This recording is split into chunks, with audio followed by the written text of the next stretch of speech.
ஆர்ட்ஸ்வேர். இன்றைக்கி நம்ம என்ன பார்க்க போகிறோன்னா பட்டன் ஹோல் ஸ்டிச் தான் பார்க்க போகிறோம். நம்ம பட்டன் ஹோல் ஸ்டிச் வந்து நிறைய இடத்துல யூஸ் பண்ணுவோம். ஸோ இதுவுமே ஒரு இம்பார்ட்டண்ட்டான ஸ்டிச் தான். வாங்க நம்ம பட்டன் ஹோல் ஸ்டிச் பார்க்கலாம். எப்பயும் போல் சில்க் த்ரெட் தான் எடுத்திருக்கேன், டபுள் ஸ்டாண்டாக எடுத்திருக்கேன், என் நாட் போட்டு வச்சுருக்கேன், நார்மல் லூப் போட்டு நார்மலாக எடுத்துக்கிறேன். எப்பயும் போல்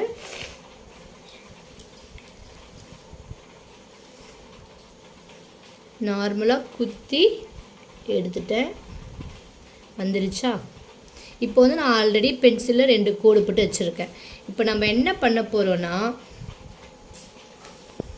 ஸ்டிச்சிங் வந்து இப்படி ஒரு செயின் ஸ்டிச் போட்டு அதை ரிவர்ஸ்லேயே எடுத்துகிட்டு போயிட்டு இங்கே ஒரு லாக் பண்ணுறோம். லாக் பண்ணிவிட்டு அதுக்கு பக்கத்துலேயே குட்டியாக ஒரு செயின் போட்டு போட போகிறோம். இதுதான் பட்டன் ஹோல் ஸ்டிச். இது எப்படி போடுறதுன்னு பாருங்கள். இப்போ நான் எடுத்து வச்சுருக்க சில்க் த்ரெட்டு இப்போ மேலே இந்த லைன் போட்டிருக்கோம் இல்லையா, அந்த லைனில் குத்தி வெளியே எடுத்துக்கிட்டேன் சில்க் த்ரெட் வந்துடுச்சு இல்லைங்களா.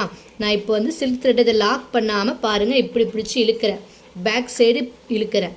பேக் சைடு நம்ம எங்கே போட்டோமோ அங்கே போட்டுட்டு அது பக்கத்துலேயே குட்டியாக ஒரு லாக் போட்டுட்டேன்னா, மேலே எங்கேயும் லாக் பண்ணலை, கீழே போட்டுக்கிட்டு இந்த சைடு இதுக்கு பக்கத்தில் குட்டியாக ஒரு செயின் ஸ்டிச் போட்டுட்டேன். இப்போ திருப்பி அதே மாதிரி ஃபஸ்ட்டு எந்த போட்டோமோ எங்கே இருக்க கூட அதுங்க ஒரு செயின் ஸ்டிச் போடுறேன் பெருசாக போட்டுட்டு இங்கே லாக் எதுவும் பண்ணாமல் நம்ம இதை அப்படியே எடுத்துகிட்டு போனோன்னா அந்த செயின் மூவ் ஆகும் பாருங்கள்.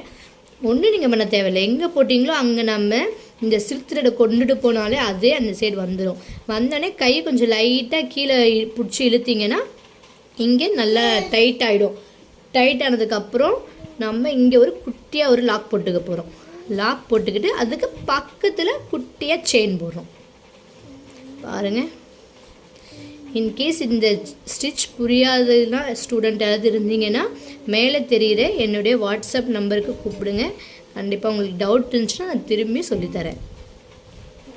பட்டன் ஹோல் ஸ்டிச் ரொம்ப இம்பார்ட்டண்ட்டான ஸ்டிச், நம்ம நிறைய இடத்துல யூஸ் பண்ணுவோம். இப்போ திருப்பி சொல்கிறேன் பாருங்கள். எப்பயும் போல் சில்க் த்ரெட் போட்டு எடுத்துக்கிட்டோம் இல்லைங்களா. சில்க் த்ரெட் எப்பயும் போல் போட்டு எடுத்துக்கிட்டு மேலே நமக்கு எவ்வளோ டிஸ்டன்ஸ்க்கு வேணுமோ, நான் இங்கே கோடு போட்டு வச்சுருக்கேன், அதனால் நான் இந்த டிஸ்டன்ஸ் அளவுக்கு குத்தி எடுக்கிறேன் உங்களுக்கு. இப்போது இந்த அளவுக்கு குத்தி எடுத்துட்டு இதை வந்து நான் இங்கே எதுவுமே லாக் பண்ணாமல் ரிவர்ஸில் போகிறேன். எங்கே குத்தி எடுக்கிறோமோ அங்கேயே போகிறேன். போயிட்டேன்னா இந்த இடத்துல லாக் எதுவும் பண்ணலை, இங்கேயே போயிட்டு அங்கே தான் லாக் பண்ண போகிறேன். குட்டியாக ஒரு லாக் பண்ணிக்கிட்டு பக்கத்தில் ஒரு செயின் நெக்ஸ்ட்டு போகணும்ல, அதனால் இதுதான் பட்டன் ஹோல் ஸ்டிச்.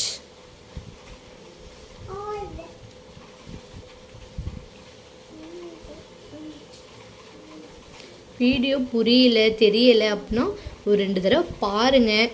பார்த்துட்டு திருப்பி போட்டு ப்ராக்டிஸ் பண்ணுங்கள். எனக்கு வரலன்னா நம்ம ப்ராக்டிஸ் பண்ணலன்னு தான் அர்த்தம். நிறைய தடவை உட்காந்து ப்ராக்டிஸ் பண்ணுங்கள். ஏதாவது டவுட் இருந்துச்சுன்னா கமெண்ட் பாக்ஸில் கண்டிப்பாக கேளுங்க. இந்த சேனலை இப்போ தான் பார்க்குறீங்கன்னா மறக்காமல் சப்ஸ்கிரைப் பண்ணிக்கோங்க. இந்த வீடியோ பிடிச்சிருந்துச்சுன்னா லைக் பண்ணிக்கோங்க.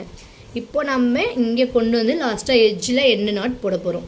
எண்டு நாட் எப்பயும் போல் பக்கத்தில் குத்தி எடுத்துக்கிட்டு அது ஒரு ரொட்டேட் பண்ணிவிட்டு பெரிய லூப்லேருந்து சின்ன லூப்பை பிடிச்சி இழுக்க போகிறேன். எண்டு நாட்டும் பர்ஃபெக்டாக கரெக்டாக வந்துச்சுன்னா மட்டும்தான் உங்களுக்கு ஸ்டிச் நிற்கும். நீங்கள் எவ்வளோ ஸ்டிச்சுமே போட்டு அப்புறம் எண்டு நாட் சரியாக போடலைன்னா எல்லாமே கைட்டிட்டு உருவிட்டு வந்துடும். ஓகேவா? Thank you friends.